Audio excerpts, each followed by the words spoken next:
കോവയ്ക്ക വെച്ച് ഇതുപോലൊരു കറി തയ്യാറാക്കി നോക്കിക്കുക. അടിപൊളി ടേസ്റ്റാണ്. തീർച്ചയായും നിങ്ങൾക്ക് ഇഷ്ടപ്പെടും. അപ്പോൾ എങ്ങനെ തയ്യാറാക്കുന്നതെന്ന് നോക്കാം. അതിനായിട്ട് കുറച്ച് കോവയ്ക്ക ഇതുപോലെ ചെറുതായിട്ട് കഴുകി നല്ല വൃത്തിയാക്കിയതിന് ശേഷം ഇതുപോലെ ചെറുതായി അരിഞ്ഞെടുക്കാം. കനം കുറച്ച് അരിഞ്ഞെടുക്കണേ. അങ്ങനെ ഫുള്ളായിട്ടും കനം കുറച്ച് അരിഞ്ഞെടുക്കാം. ഇതിപ്പോൾ ഫുള്ള് അരിഞ്ഞെടുത്തിട്ടുണ്ട്.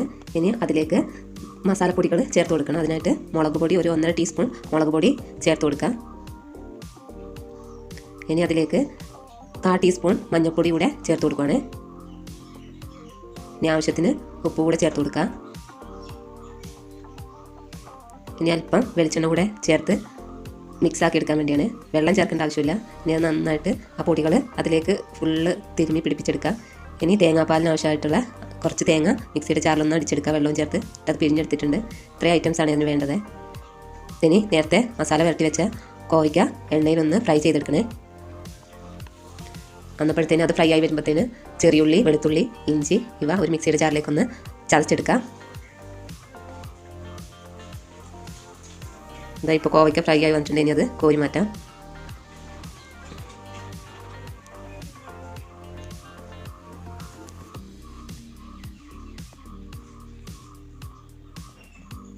അങ്ങനെ മുഴുവൻ കോവയ്ക്കയും വറുത്തെടുത്തിട്ടുണ്ട്.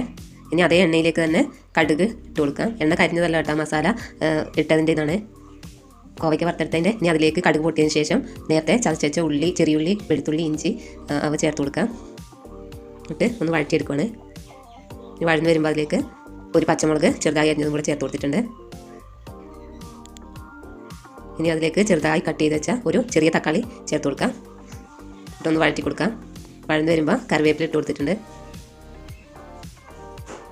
ഇനി അതിലേക്ക് പൊടികളായിട്ട് 1 ടേബിൾ സ്പൂൺ മുളക് പൊടിയും 1/4 ടേബിൾ സ്പൂൺ മഞ്ഞൾപ്പൊടിയും 1/2 ടീസ്പൂൺ ഗരം മസാലയും കൂടെ ചേർത്തിട്ട് വറുത്തെടുക്കാം.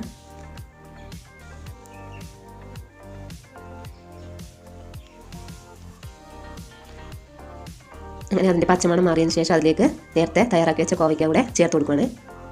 ഇനി അത് നന്നായിട്ട് ഇളക്കി യോജിപ്പിച്ച് കൊടുക്കാം. ഇനി അതിലേക്ക് തയ്യാറാക്കി വെച്ച കട്ടി തേങ്ങാപ്പാൽ ചേർത്ത് കൊടുക്കാം.